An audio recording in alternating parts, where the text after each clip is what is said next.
Are you struggling with complicated haircut tutorials?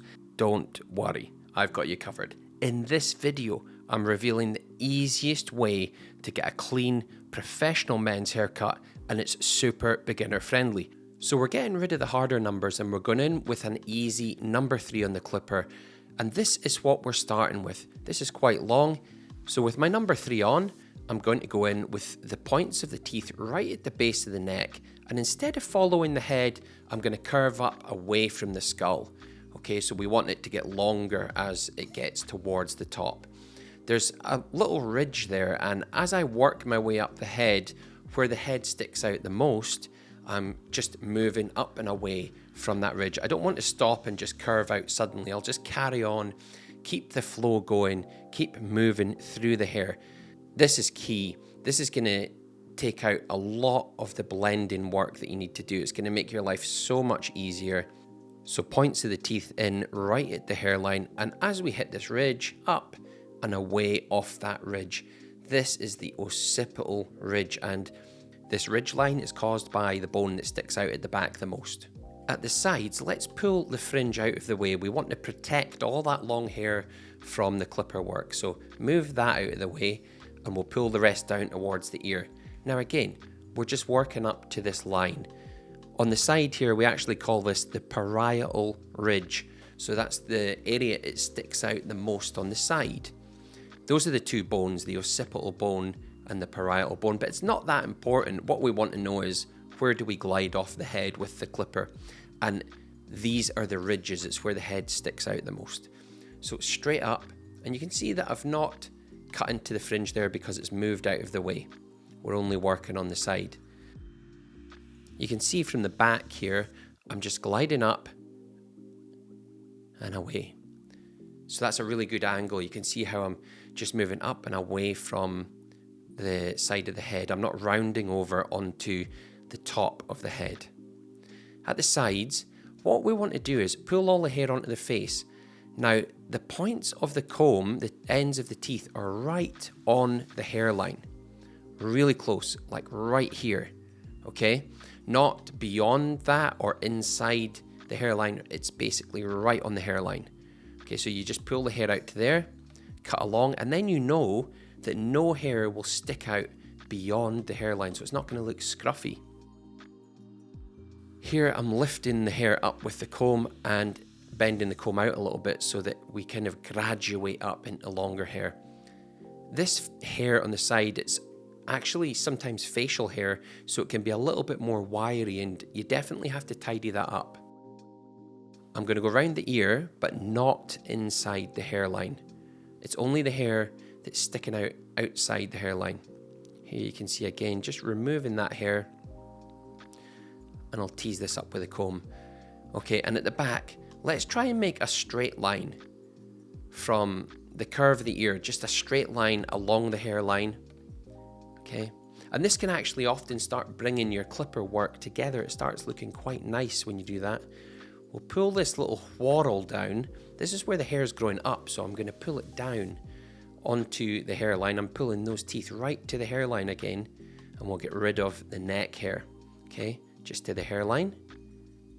We'll tease that hair up a little bit and just neaten up any of these like long hairs around the edges. That's the idea of what I'm trying to do here. This side again, same again. Neaten up those lines, it makes all the difference. Nice straight line, so we've got a taper at the back and straight lines at the side. Very simple. You don't need to over egg the pudding here. Now we can move on to the top. I'm going to apply a little bit of water and we'll cut this in little comb size segments. So look at the width of the comb, that much hair. And what we'll do is we'll pull that, follow it with your fingers, pin it down, and move that hair. Now get the teeth right in at the root, and we can pick it up in the fingers. There you go, so we've got that rectangle, and I'll cut to my client's desired length. Now, what we need to do is follow that. So we cut that little rectangle. Let's just work our way forwards doing more rectangles. So width of the comb again, remember. Let's move forward a little bit. Width of the comb, follow it with your fingers, pick up, And what you'll be able to see is some of the hair from your last section. There it is there. So we know that's how long it was cut to. Let's cut to the same length. And that keeps it uniform. Okay, so if I comb that forward and I take another little rectangle on the top, lift that up, and there's the short hair again. Very easy to see, and work my way forward. So we're going to work towards the front like this, all the way down to the front. Now, it really helps if you don't have a set, if you have a set of very sharp quality scissors. These are 6-inch, and I'll tell you a little bit more about them later in the video. But good scissors make all the difference. So towards the front, you can pull the hair back towards yourself a little bit, or you can just lift up to the same length and keep it a uniform length. So uniform meaning just the same, so wherever we pick it up on the top, it's the same length. Or if you pull it back towards yourself, it'll start getting longer on the front. You'll see in this video, this length I've got is absolutely perfect for when we get to cutting the bangs or the fringe.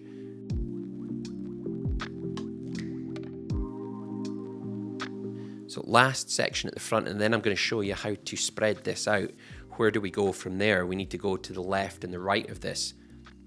Because what's going to happen is you're going to find that there's a short strip down the middle and long at the sides, and we need to level all that out and bring those sections forward. So let me show you. Let's take another rectangle to my right and your left here and see what it looks like. So you see short hair in the middle and short hair at the side, and we've got this long stuff. That's the section.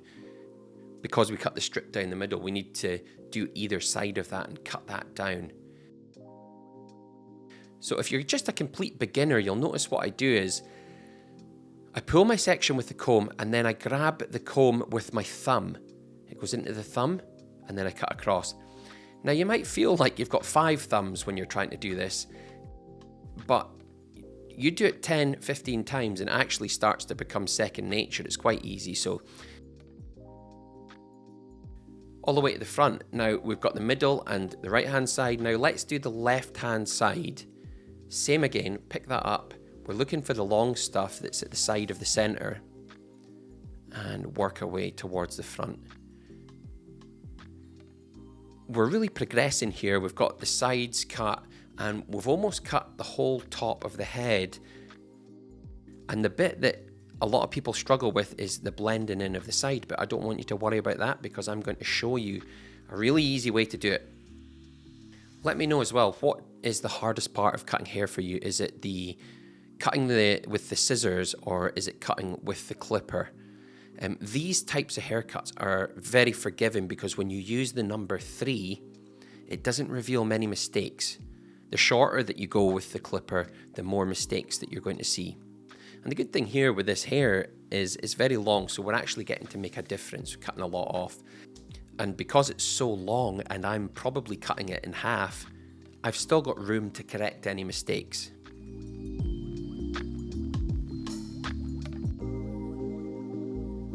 So that last section at the front, we'll grab all of that, make sure we got it all. Now, we've got all this hair all the way around, so like the sides, the fringe, and the back, all the way around the crown. This is the last area we need to tie in.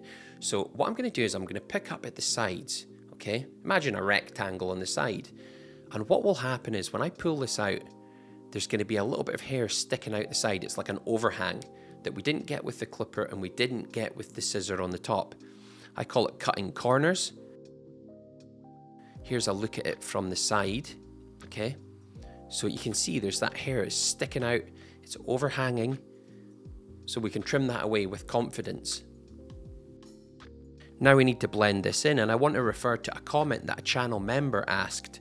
Soul Connect Trey said, I think cutting along the spine is where I've been messing up.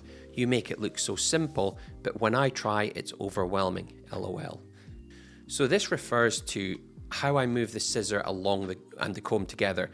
When I move the scissor and the comb here, they move together. You'll notice that the comb moves up and the scissors move up, and I keep the bottom blade of the scissor moving with the comb. You see how they move together? moving up together, okay? The spine of the comb is the area we want to be trimming, and don't remove too much. So we've got the other side and this big bouncy crown to do. Look at the weight that you can see at the back of the head there, but let's address the side here. So I'll take the corner off. You can really see it overhang here. Every time I lift out, there's hair that's overhanging beyond the imaginary line, the straight up and down line that we made with the clipper. You'll notice that you get to a certain height with the clipper and it's not cutting anything, it just pushes the hair away. That's all right. That means that that's what we need to cut with the scissor. So lift it straight out. And again, put the comb in the thumb and cut straight up the fingers. We'll work all the way towards the front here. Really easy to just deal with that overhang. Now, here we go again. The spine and the bottom blade move in together. Up the way, and there's not much coming off. This is what you need to practice. Don't take too much off. You don't want to be chomping in really tight with this method. Look at how little you see coming off when I'm doing it. It's just really just dust, nothing much. And again, a good sharp scissor is what you need. Okay, real quick. If you're watching this and you're just getting into cutting hair, you need a solid pair of scissors. And these are seriously a great place to start. They're made with a high quality Japanese steel, which basically means they stay sharp longer and they give you really clean, easy cuts, no tugging or uneven lines. The blades have this special curved edge called a convex edge. So even if you're still learning your technique, it helps make your cuts smoother and more controlled. They are super beginner friendly. They also come with this nice leather zipper case, so you can keep them safe and in top shape when you're not using them. If you're learning to cut hair at home or thinking about going pro, these are a great investment to start with. The link's in the description if you want to check them out. Now back to the video. So I really want to cut this. This is driving me crazy. It's too long, it's so heavy. And again, we're just taking those corners off straight up and down vertical with the fingers. This is going to make such a difference. But what you'll notice is I'm not taking the point of the crown short. Look how long that is. You can see it underneath my fingers there. Keeping that long, keeping that bounce, because afterwards we need that body to style the haircut. We need that length there. You'll see at the end, it creates a shape on the head. Don't take a crown too short, because when you do, you actually change the head shape.